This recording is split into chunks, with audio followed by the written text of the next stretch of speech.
Welcome to Keble College, Oxford. We're here to talk about improvisation with Matthew Martin, the Director of Music here at Keble, and also a well-known composer. Improvisation is a skill that all organ scholars will need at some point. There are often moments in the liturgy where organ music of an unknown length is needed, during a procession, for example, or during communion. Improvising is sometimes preferable to playing repertoire at these moments because the organist can tailor-make the length of the music to cover the time needed and also react spontaneously to the mood of the service at that moment. Obviously, the art of improvisation is a huge topic, but there are many excellent resources available to help you gain confidence in this skill. You'll find a list of these on the Oundle for Organists website, and there are also some excellent films and further improvisation tips on IRCO, the Royal College of Organists virtual campus. There's no substitute for watching professional organists improvise, talking to them, and getting their input on your own improvisations. However, if you're finding the idea of getting started a bit daunting or just need some new ideas, this film can help. Matthew Martin is going to give you some tips for practicing two kinds of improvisations you may need as an organ scholar. A processional improvisation as the choir gets into place for an introit or the responses, and a short hymn extension. One of the misconceptions I encounter when talking to students about improvisation is the idea that in order to improvise well, you must have three almost superhuman talents. Brilliant and exciting musical ideas, endless complicated harmony at your fingertips, and the contrapuntal rigor of Bach. Don't worry about all that. You're not composing a piece, you're making music on the spot to fill a short gap in a service. People aren't expecting genius, and something too clever can in fact be distracting. Good composers will tell you that it is often the works with just a few strong ideas that are the most successful, and it's the same with extemporary playing. You may have been wowed by recordings of many of the great French organ improvisers, but if you really analyse what's going on, it often boils down to very simple material used intelligently and efficiently. And as much of it is about rhythm and timing, as well as the notes themselves. If the chords go down at the right time and the musical intention is clear, people will generally forgive or even not notice a few splashes or wrong chords. Let's start by looking in a bit of detail at the ingredients of a pre-introit improvisation. This might be something you need to create immediately after a pre-service voluntary, which may or may not be in the same key as the introit. For our exercises today, let's use two contrasting pieces, Tallis's If Ye Love Me and the first set of the Rose responses.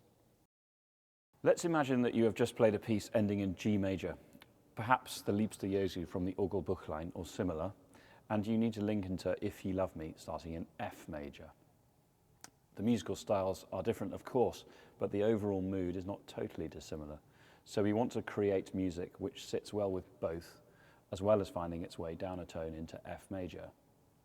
One of the temptations when improvising liturgically is to change registration and move the swell box about in a sometimes misguided attempt to be expressive or interesting. You don't have to do this. In this instance, I would select your stops versette style and leave the box alone, save perhaps closing it a bit on the final chord. No pedals needed. So, let's experiment. I'm thinking it ought to be a sort of mock Tudor moment in order to lead into the Tallis effectively. This is relatively easy to do if you have a basic grasp of the style and how imitative counterpoint works. Try as your starting point a simple scale.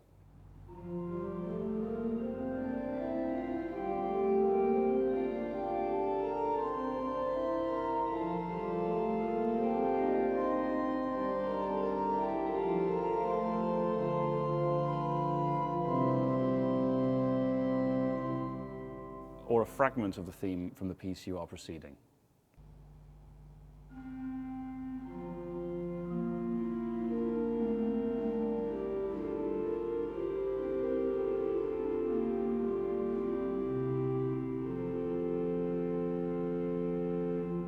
Don't be tempted to play too many notes or in too many parts.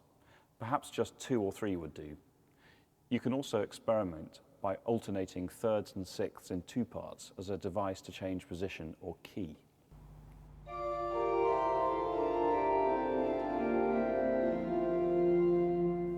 These can easily be decorated or suspensions added.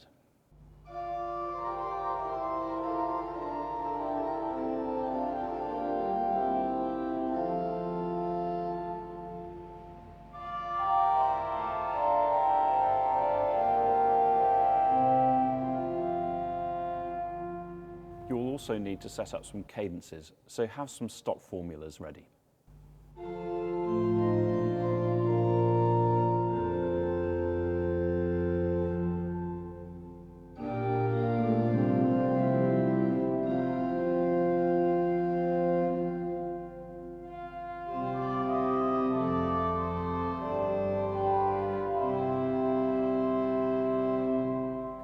You can easily experiment with this sort of thing on the piano at home, and it's quite useful to play an early organ piece through, maybe some simple Tompkins or Frescobaldi, and then try to continue it in the style, shutting the book.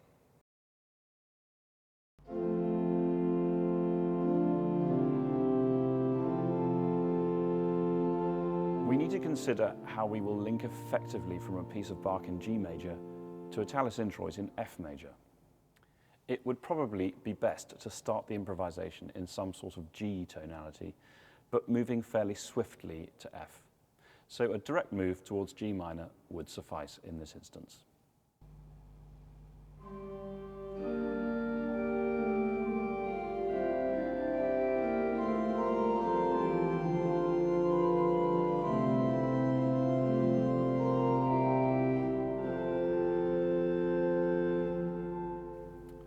But what to do when I get there?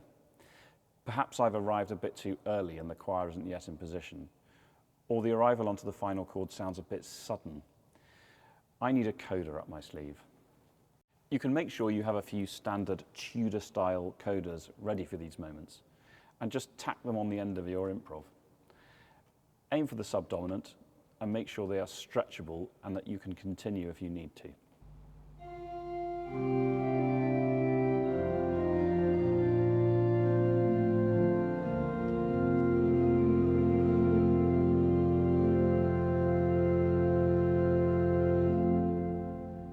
The whole thing, here in a shortened version, could go a bit like this.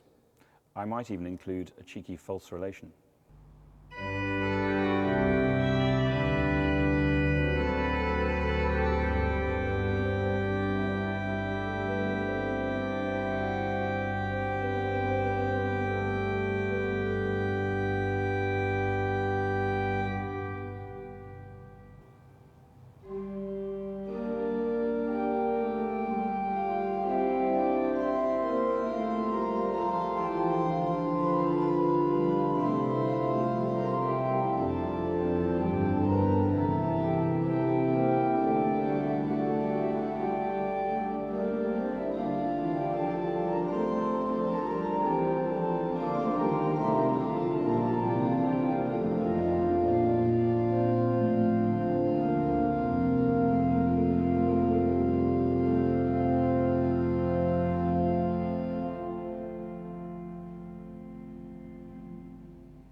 Let's try a similar thing, but using a slightly different scenario and different styles.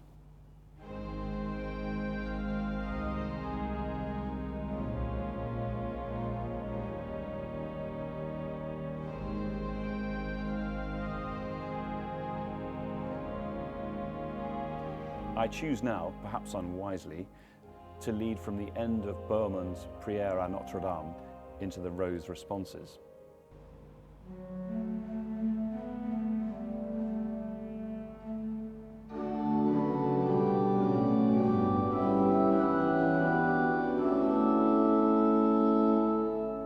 You may already have spotted the main issue here. They are a diminished fifth apart, a tritone. Again, I would select a registration you're not obliged to fiddle with too much. So perhaps strings on the swell coupled to the pedal and a solo flute somewhere. Don't always feel obliged to draw a 16-foot on the pedal. It can sometimes sound rather boomy and distracting, and without it, you have more opportunity to use the pedal as an extension to the left-hand manual part, and you can quint without it sounding muddy or unnatural. For this link passage, I would try to pick up on some aspect of the prelude without it sounding like you're trying to recreate the same piece. Don't be afraid to be rather neutral without committing yourself to any extended exposition, and don't flap the box in order to try and be expressive.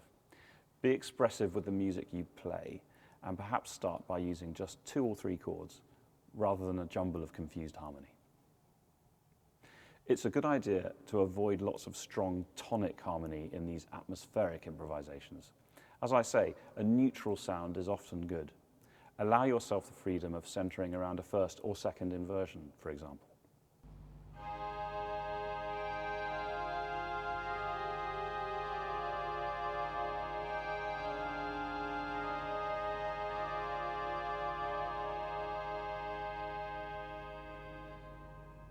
Sometimes playing a nicely shaped solo line for a while can buy you time to think about the harmony.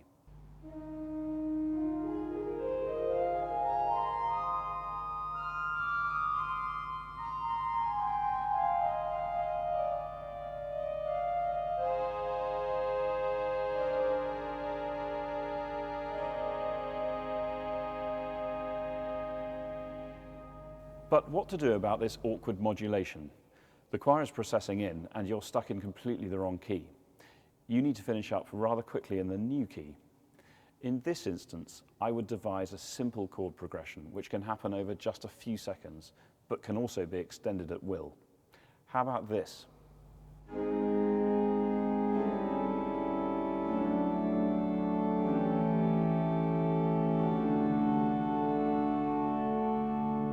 What's going on there? The key or pivot moment is a Neapolitan sounding chord.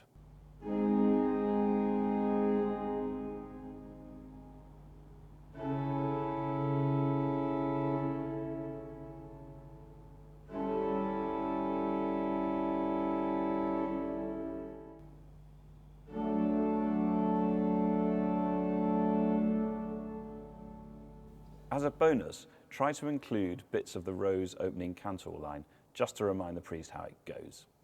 This could happen over some sort of stalling dominant pedal whilst you decide how long you need to go on for.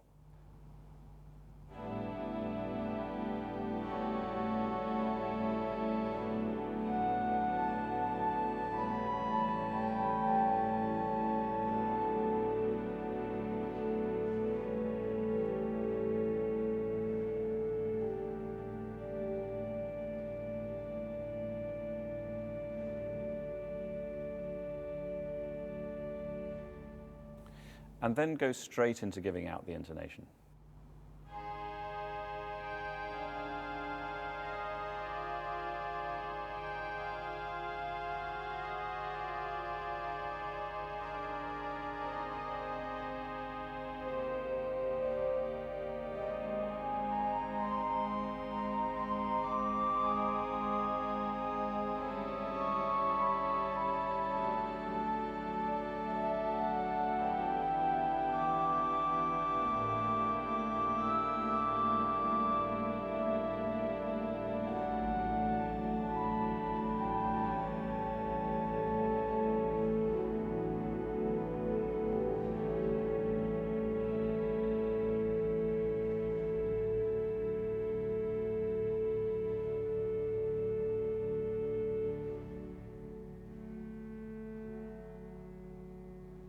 Remember, if you're on the strings and then have to give a chord or note, push in the undulant.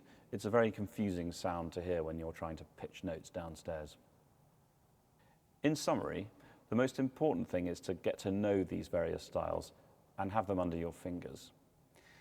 If you want to be able to improvise in a Tudor or early style, then you must keep playing and listening to pieces by Bird, Tompkins, Gibbons, Tallis, Frescobaldi, Couperin, and others of the period.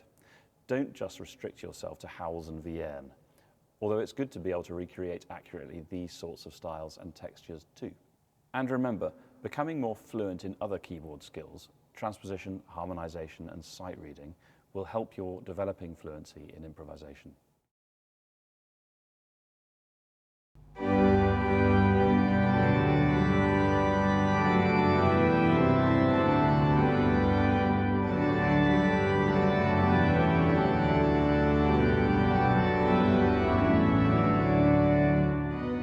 notice that, as with many hymns and chorales, the harmonic pace is quick and there is a change of chord almost every beat.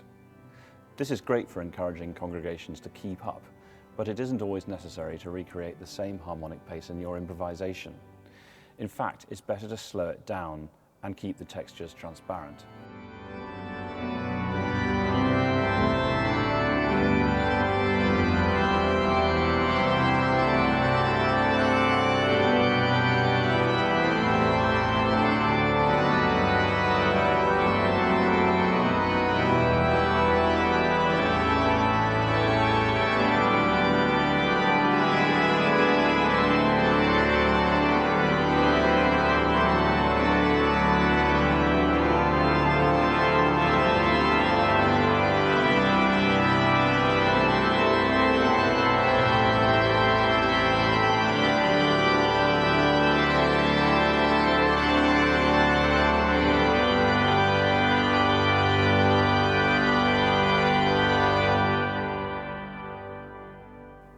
You'll notice in that example, I retained the meter and speed of the music, but slowed the bass-driven harmonic movement.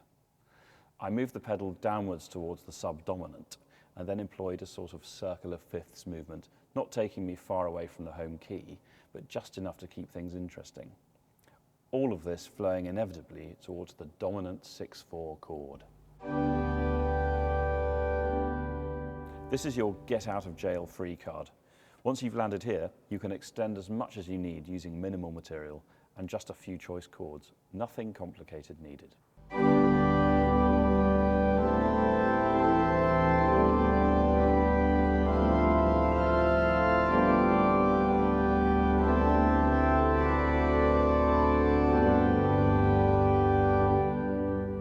You can also use quite a bit of suspended 7th and 9th harmony to spin things out.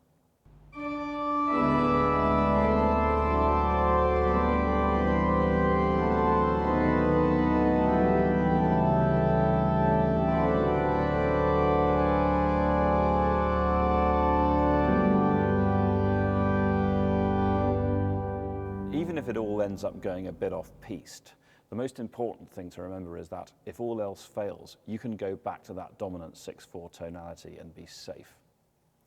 In fact, if things go really crazy, almost anything can be made to sound convincing over your pedal if you keep the rhythm steady.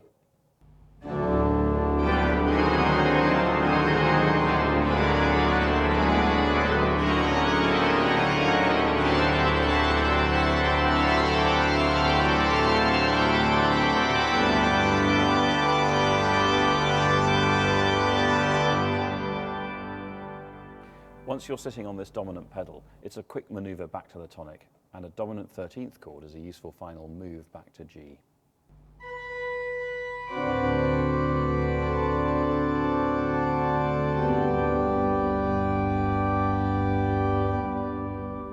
And if you suddenly need to add in more time, then there is always the option of doing a similar extension over a tonic pedal.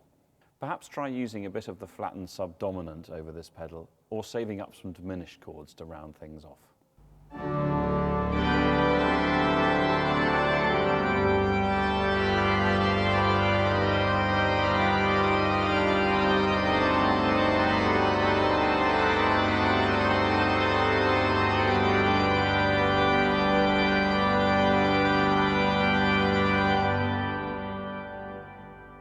As with the introit improvisation, you may sometimes need to add these coda-like devices to extend if needed. We all know that the most difficult thing about liturgical improvisation is knowing when and how to stop. So, key points to take away from all of that. Steady the harmonic pace, but keep the tempo and meter the same. As with the pre-service improvisation, don't be tempted to change registration much or flat the box. Keep calm.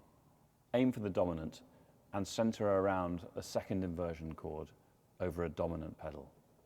Try to allude to the tune by including some aspect or motif.